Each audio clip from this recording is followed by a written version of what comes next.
एक साधु घाट किनारे अपना डेरा डाले हुए था। वहां वह धुनी जमाकर दिन भर बैठा रहता और बीच बीच में तेज आवाज में चिल्लाता, जो चाहोगे सो पाओगे। उस रास्ते से गुजरने वाले लोग उसे पागल समझते थे। वे उसी बातें सुनकर अनसुना कर देते और जो सुनते वे उस पर हंसते थे।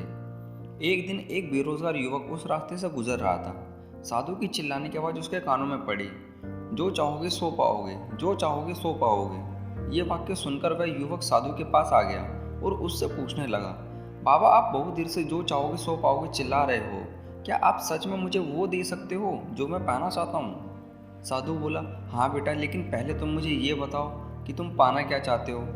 युवक बोला, बाबा मैं चाहता हूँ कि एक दिन मैं हीरो का बहुत बड़ा व्यापारी बनूं। क्या आप मेरी इस इच्छा को पूरी कर सकते हैं? बिल्कुल बेटा, मैं तुम्हें एक हीरा और एक मोती देता हूँ, उससे तुम जितने चाहे हीरे मोती बना लेना, साधु बोला। साधु की बात सुनकर युवक की आंखों में आशा की ज्योति चमक उठी। फिर साधु ने उसे अपने दोनों हथेलियां आगे बढ़ाने को कहा। युवक ने अपनी हथेलियां साधु के सामने कर दी।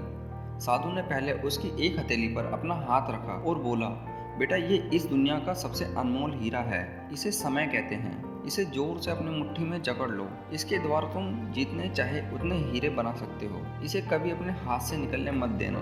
फिर साधु ने अपना दूसरा हाथ युवक की दूसरी हथेली पर रखकर कहा, बेटा ये दुनिया का सबसे कीमती मोती है, इसे धैर्य कहते हैं। जब किसी कार्य में समय लगाने के बाद भी अच्छा परिणाम प्राप्त ना हो तो इस धैर्य नामक मोती को धारण कर लेना। यदि यह मोती तुम्हारे पास है तो तुम दुनिया में जो चाहे वो हासिल कर सकते हो। युवक ने ध्यान से साधु की बात सुनी और उन्हें धन्यवाद कर वहां से चल पड़ा। उसे सफलता प्राप्ति के 2 गुरु मंत्र मिल गए थे। उसने निश्चय किया कि वह कभी अपना समय व्यर्थ नहीं गवाएगा और सदा धैर्य से काम लेगा। कुछ समय बाद उसने हीरे के एक बड़े व्यापारी के यहाँ काम करना शुरू कर दिया। कुछ वर्षों तक वह दिल लगाकर व्यवसाय का हर गुण सीखता रहा और एक दिन अपनी मेहनत और लगन से अपना सपना साकार करते हुए हीरे का बहुत बड़ा व्यापारी बना।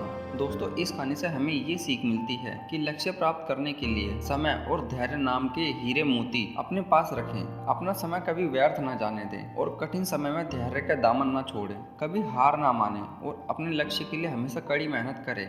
आपको सफलता अवश्य प्राप्त होगी। दोस्तों, आपको कहानी कैसी लगी कमेंट करके ज़रूर बताएं और ऐसे ही मोटिवेशन स्टोरी सुनने के लिए चैनल को ज़रूर सब्सक्राइब कर देना।